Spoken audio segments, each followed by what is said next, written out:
Hello friends, welcome to A1IS।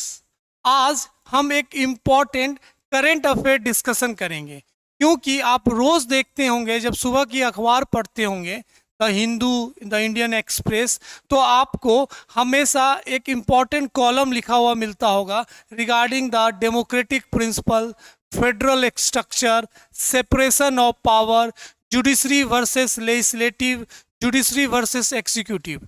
तो ये जो न्यूज़ है, ये क्यों इतना इम्पॉर्टेंट हो जा रहा है, आज उसी चीज़ को हम समझेंगे। और यहाँ से बहुत सारे बेसिक कंसेप्ट है जो इंडियन पॉलिटी का, वो भी निकल कर आया। तो आज का जो इम्पोर्टेंट थीम है रिगार्डिंग आवर दिस वीडियो, ये हम हर दिन एक इम्पॉर्टेंट टॉपिक, जो करंट बर्निंग टॉपिक है, जो hot burning topic current affairs का है, जो हमारे सिलेबस में, हमारे प्रीलिम्स में, मेंस में एक इम्पॉर्टेंट रोल प्ले करेगा। तो आज जो हमने टॉपिक पिक किया है वो है जुडिशरी वर्सेस लेजिस्लेटिव। क्योंकि ये जो थीम आया है, ये जो न्यूज़ आया है, वो डायरेक्टली फ्रॉम द तमिलनाडु। आपने देखा होगा recent time Tamil Nadu approach to the supreme court, और उन्होंने गवर्नर के रोल को लेकर पर्टिकुलर आर्टिकल 200, आर्टिकल 200, जहां पे गवर्नर किसी भी बिल को एसेंट देगी या रिजर्व करेगी या फॉर कंसिडरेशन ऑफ प्रेसिडेंट, इसको लेकर चर्चा है हमारे भारत के संविधान में। लेकिन कुछ बिल को, लगभग 12 बिल को गवर्नर ने रिकंसिडरेशन फॉर प्रेसिडेंट को लेकर होल्ड किया हुआ था, जिसको लेकर तमिलनाडु ने सुप्रीम कोर्ट अप्रोच किया। अब सुप्रीम कोर्ट ने यहाँ पे एक इंपॉर्टेंट लैंडमार्क जजमेंट दिया है, लैंडमार्क जजमेंट दिया है। वो जजमेंट को भी समझेंगे और इसका important consequences regarding our federal structure, separation of power, and all important the relation between the judiciary, executive, legislative। तो ये हमारा एक important video regarding the current affairs है। हम इस चर्चा को आगे बढ़ाने से पहले first we understand the important separation of power. जब हम सेपरेशन ऑफ पावर की बात करते हैं, सेपरेशन ऑफ पावर्स की बात करते हैं, तो आपने पढ़ा होगा 3 इंपॉर्टेंट ऑर्गन होते हैं। फर्स्ट लेजिस्लेटिव, दूसरा executive, and third is the judiciary. और हर ऑर्गन का अपना इंपॉर्टेंट रोल डिफाइन है in the doctrine of separation of power.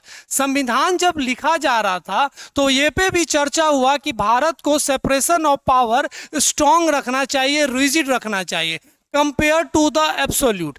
जिसमें सबसे ज़्यादा किन्होंने जो आवाज़ उठाया regarding the separation of power in the constituent assembly, K T Shah ने, कि भारत का सेपरेशन ऑफ पावर रिजिड हो, एब्सोल्यूट हो। लेकिन इसको B.R. अम्बेडकर ने एक तरीके से ब्लॉक किया, रोका। उन्होंने कहा कि भारत में सेपरेशन ऑफ पावर्स है, वेल डिफाइंड है, but we can not hold like a USA। जब आप USA के संविधान को देखिएगा तो आर्टिकल 1, आर्टिकल 2, आर्टिकल 3 में strongly they define the separation of power, जहां पे उन्होंने तीनों ऑर्गन को एक्सप्लेन किया, लेजिस्लेटिव, जुडिशरी, एग्जीक्यूटिव को। तो ये सब डिस्कशन बहुत इंपॉर्टेंट है। जब आपसे ये पूछा जाएगा लेजिस्लेटिव का काम क्या है, तो legislative is for to make law, to make laws. Executive implement law, and judiciary is for the interpretation of law। तो पूरा जो कहानी शुरू हुआ है तमिलनाडु को लेकर, आप इसके 2 स्कूल ऑफ थॉट समझ सकते हैं। पहला कि एक लैंडमार्क जजमेंट है, एक स्कूल ऑफ थॉट ये कह रहा है कि ये लैंडमार्क जजमेंट है, फेडरल स्ट्रक्चर को, कॉन्स्टिट्यूशनल सुप्रीमेसी को, डेमोक्रेटिक प्रिंसिपल्स को एक तरीके से स्ट्रांगली होल्ड किया गया है। लेकिन दूसरे स्कूल ऑफ थॉट का ये मानना है कि this is the judicial overreach, judiciary participating in the role of legislation. कि जुडिशरी का काम है इंटरप्रिटेशन करना, लॉ को चेक करना कि वो कॉन्स्टिट्यूशनल है या अनकॉन्स्टिट्यूशनल है। Judiciary never participate in the making of the laws. तो इस चीज को लेकर बड़ा चीज डिबेट हुआ है और ये बहुत important current affairs regarding our exam हो या करंट अफेयर्स को समझने के लिए। अब जो हम तमिलनाडु का केस समझेंगे, तमिलनाडु में जो ये गवर्नर वर्सेस स्टेट का जो इंपॉर्टेंट केस है, जिसमें एक लैंडमार्क जजमेंट आया है, लैंडमार्क जजमेंट बाय टू जज बेंच ने ये जजमेंट दिया है। अब इस जो लैंडमार्क जजमेंट में कुछ इंपॉर्टेंट चीज निकल कर आया। पहला कि गवर्नर हैविंग नो राइट, उन्होंने सबसे पहले तो इंपॉर्टेंट चीज किया है, टाइम फ्रेम सेट कर दिया है। इतने टाइम फ्रेम में आपको बिल को एसेंट देना ही पड़ेगा। अगर आप रिकंसिडरेशन कर रहे हैं फॉर द प्रेसिडेंट तो आपको उसका सही से जवाब देना होगा, what are the important reason. अगर बिल को रिकंसिडरेशन के लिए वापस असेंबली भेजे हैं and after the reconsideration bill again pass the house again pass the bill और उन्होंने फॉरवर्ड किया है, तो आपको उसको एसेंट देना ही होगा। यही इशू बड़ा इंपॉर्टेंट बना, जिसको लेकर सुप्रीम कोर्ट ने टाइम फ्रेम सेट कर दिया, कितने टाइम फ्रेम में आपको बिल को एसेंट देना होगा। और ये पहली बार ये इशू नहीं सामने आया सुप्रीम कोर्ट का। पंजाब असेंबली की अगर भी बात करें, they all move to the supreme court regarding the governor's role. और ये हम देखते आए हैं कुछ सालों में कि गवर्नर के रोल को लेकर बड़ा सवाल उठाया गया है और सुप्रीम कोर्ट ऑलवेज क्रिटिसाइज। उन्होंने समझाया कि गवर्नर का रोल क्या होता है। गवर्नर का रोल होता है to guide, to act as a philosopher regarding the smooth democratic structure चलाने के लिए। वो अपने स्टेट लेजिस्लेटिव को या जो काउंसिल ऑफ मिनिस्टर्स हैं उनको गाइड करे, ना कि आप एक स्ट्रॉन्ग एजेंट बने फ्रॉम द सेंटर जो डेमोक्रेटिक प्रिंसिपल्स और फेडरल स्ट्रक्चर को एक तरीके से ब्रेक करे। तो ये सारा इंपॉर्टेंट चीज निकल कर आया। एक यहाँ पे सबसे इंपॉर्टेंट चीज निकल कर आया है, after the independence, after the adoption of our constitution, इतिहास में पहली बार विदाउट एसेंट ऑफ गवर्नर कोई बिल लॉ बना है, कोई बिल पहली बार लॉ बन गया है। और यहीं पे ये पूरा डिबेट खड़ा हुआ कि why supreme court act as a legislative body. तो जो सेपरेशन ऑफ पावर की हम बात कर रहे थे, first time supreme court act ए लेजिस्लेटिव बॉडी, और उन्होंने कह दिया अंडर आर्टिकल 142 जहां पे कंप्लीट जस्टिस की बात की गई है, this bill deem to be a law. और ये डिबेट शुरू हो गया, जिसको लेकर हर तरीके के लोग, हर स्कॉलर, यहाँ तक जो वाइस प्रेसिडेंट ऑफ इंडिया है उन्होंने भी इस एक्ट को लेकर एक पर्टिकुलर टर्म यूज किया है कि supreme court to act as to being in a Lakshman Rekha. अब वो प्रेसिडेंट को और गवर्नर को ये नहीं कह सकते कि इतने टाइम फ्रेम में आपको बिल को एसेंट देना है। तो ये जो डिबेट बना है तमिलनाडु को लेकर बड़ा इंपॉर्टेंट है to understand the federal structure. क्या सेंटर और स्टेट में जो कोऑपरेटिव फेडरलिज्म है आज के दौर में वो कॉम्पिटिटिव फेडरलिज्म में बन गया है।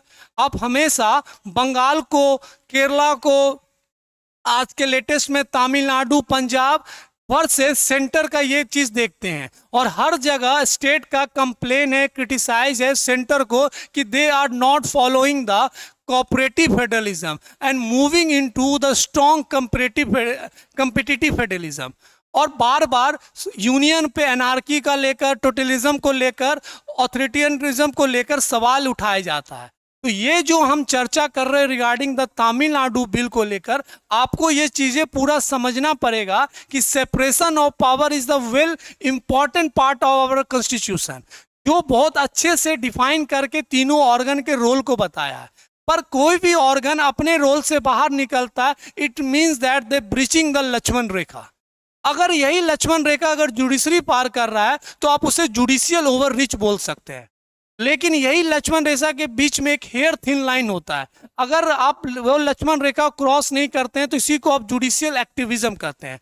पर this debate regarding the Tamil Nadu governor versus state, ये बहुत कुछ निकल कर आया है, जिसको आने वाले समय में वी हैव टू अंडरस्टैंड। जब सरकारिया कमीशन हो, पुंची कमीशन हो, जो centre state relation cooperative federalism को बढ़ावा देने की बात कर रहा है, हम आज किस सिचुएशन में आ गए हैं जहां जुडिशरी को डिसाइड करना पड़ रहा है कि ये बिल लॉ बनेगा कि नहीं बनेगा। एंड द गवर्नर का जो पावर है अंडर आर्टिकल 200 एसेंट देने का, वो एक तरीके से रिमूव कर दिया गया है।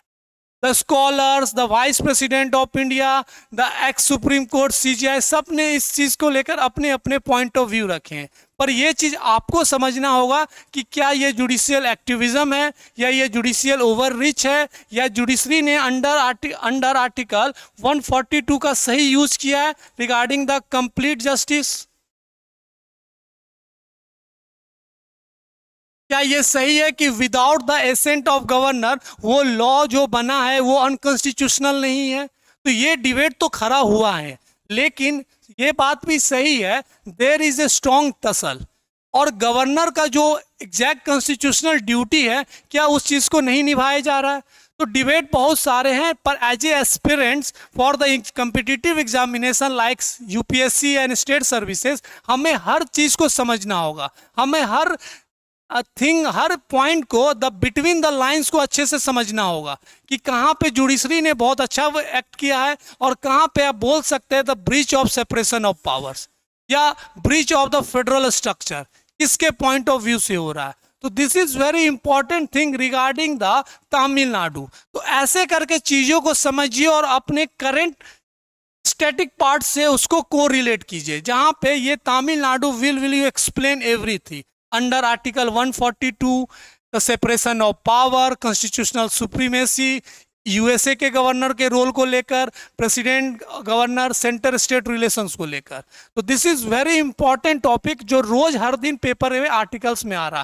Try to read an important concept जो हमने आज एक एक चीज़ को समझा रिगार्डिंग सेपरेशन ऑफ पावर हो या क्या इस जजमेंट से बाहर निकल के आ रहे हैं। लेकिन आज के डेट में ये एक लैंडमार्क जजमेंट माना जा रहा है to restore the federal structure और कोऑपरेटिव फेडरलिज्म। तो हम नेक्स्ट वीडियो में कुछ और करंट इंपॉर्टेंट टॉपिक्स पे डिस्कस करेंगे जो आपके सिलेबस और आपके जो स्टडी है, जो आपका बोल सकते हैं जो मोमेंटम है पढ़ने का, उसमें बहुत मदद मिलेगा। तो नेक्स्ट वीडियो में कुछ और इम्पॉर्टेंट सीरीज पे हम ये पे डिस्कशन करेंगे।